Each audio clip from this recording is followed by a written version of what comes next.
Sa Re Ga Ma Pa little champion season 5ல one of the கண்டஸ்டன்டா கலந்துக்கிட்டு மக்கள்கிட்ட நீங்க நேரத்த பிடிச்சிக்கக்கூடியவங்க தான் சிறுமி ஜான்வி. இவங்க இப்ப ரீசெண்டா பாடக்கூடிய ஒரு பாடல் இருக்குல்ல, அது பவித்ராவ மறுபடியும் இந்த சரிகமபா மேடைக்கு கொண்டு வரதுக்கான ஒரு வாய்ப்பா அமைஞ்சிருக்கு அப்படிங்கிற மாதிரி ஒட்டுமொத்த ஜட்ஜஸும் அவங்க பாடி முடிச்சதுக்கு அப்புறம் ஒரு மிகப்பெரிய புகழாரம் குடுத்திருக்காங்க. லிட்டில் சாம்பியன் சீசன் 5ல கிட்டத்தட்ட ஒரு 24 போட்டியாளரோட இந்த சீசன் ஆரம்பிச்சிருக்குது. இதுல அபிஷேகா, சுமன் ராஜ், ஸ்ரேயா ஸ்ரீராம், அதே மாதிரி ஜான்வி, வர்ஜா இவங்க எல்லாமே ரொம்ப சூப்பரா பாடிக்கிட்டு இருக்காங்க. அந்த வகையில இப்ப ரீசெண்டா ஆஹா கல்யாணம் அப்படிங்கிற பெயர்ல ஒரு திருமண சுற்று ஒண்ணு வச்சிருந்திருக்காங்க.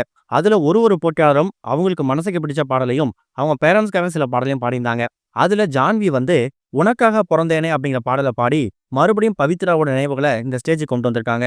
பவித்ராவ பொறுத்தவரைக்கும் சரிகமபா சீனியர் சீசன் 5ல ஒரு கண்டஸ்டன்டா கலந்துக்கிட்டு ஃபினாலேல ஒரு ஆளா அடியெடுத்து வச்சிருக்காங்க. கடலூர் சேர்ந்த பவித்ராவோட கணவர் பல மாதங்களுக்கு முன்னாடி இறந்து போயிட்டார் அப்படின்னு நம்ம எல்லாருக்குமே தெரியும். ஒரு முறையும் ஸ்டேஜ்ல பவித்ரா பாடும்போது அவங்களோட கணவருக்கான அந்த நினைவுல வச்சு தான் அந்த பாட்டு பாடுவாங்க. குறிப்பா டூயட் ரவுண்டா இருக்கட்டும், டெடிகேஷன் ரவுண்டா இருக்கட்டும், ஹஸ்பண்ட் ஒய்ஃப் ரவுண்டா இருக்கட்டும், இந்த மாதிரி சுற்றுகள்ல இறந்து போயிருக்கக்கூடிய தன் கணவருக்காக தான் நிறைய பாடல பவித்ரா பாடியிருக்காங்க. அதுல அவங்க பாடின ஒரு பாடல் தான் "உனக்காக பொறந்தேனே எனதழகா" அப்படிங்கிற பாட்டு.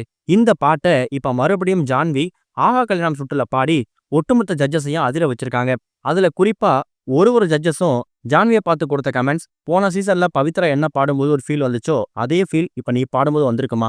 உண்மையாவே உனக்கு வந்து ஒரு அசாத்திய திறமை இருக்கு. இந்த திறமை உன்னை எங்கேயோ கொண்டு போய் நிப்பாட்ட போகுது. உண்மையாவே நீ தொடர்ந்து இந்த மாதிரி பாடும்போது இந்த சீசனுக்கான ஃபினாலேல கலந்துக்கிறதுக்கான வாய்ப்பு உனக்கு கண்டிப்பா கிடைக்கும்." அப்படிங்கிற மாதிரி ஒரு மிகப்பெரிய புகழாரம் வந்து ஜான்வி குடுத்திருக்காங்க. அந்த பாடல பாடி முடிச்சதுக்கு அப்புறமா ஒட்டுமொத்த அரங்கமும் அதிர்ந்து போற அளவுக்கு ஒரு மிகப்பெரிய கரகோஷமும் ஜான்வி கிடைச்சிருக்குது. இந்த சீசன்ல ஆரம்பத்திலேயே இவங்க தான் வெற்றியாளர் நம்ம கெஸ் பண்ணவே முடியல. ஆனா ஒரு சில பாடலோட பெர்ஃபார்மன்ஸ பார்க்கும்போது இவங்க ஃபினாலே வரைக்கும் போவாங்க அப்படின்னு நம்ம கெஸ் பண்ண முடியுது. அதுல ஒரு முக்கியமான நபர் தான் ஜான்வி.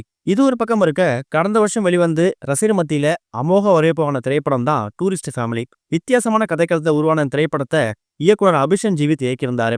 முதல் படத்துல இயக்குனரா வந்த அபிஷன் வித் லவ் அப்படிங்கிற படம் மூலியமா ஹீரோவா அறிமுகமாயிருக்காரு.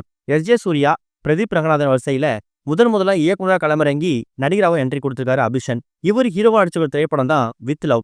இந்த படத்துக்கு ரசிகர் மத்தியில நல்ல வரவேற்பு கிடைச்சு வந்துட்டு இருக்கு. கடந்த வாரம் இந்த திரைப்படத்தை வெளிவந்திருக்குது. இந்த படத்தை சௌந்தர ரஜினிகாந்த் தான் தயாரிச்சிருக்காங்க. இந்த படம் மூலயமா மலையாள நடிகை அனஸ்வரராஜன் தமிழ்லயும் அறிமுகமாயிருக்காங்க. இந்த படம் வெளிவந்து கிட்டத்தட்ட 3 நாட்கள் ஆகுது. உலக அளவுல இந்த திரைப்படம் கிட்டத்தட்ட 6 கோடி வசூல் செஞ்சிருக்குதாம். இது வந்து அபிஷன் ஜீவிந்தோட படத்துக்கு ஒரு மிகப்பெரிய வரவேற்பு அப்படிங்கிற மாதிரியும் இப்ப ரசிகர்கள் அவங்க அன்பை பரிமாற ஆரம்பிச்சிருக்காங்க.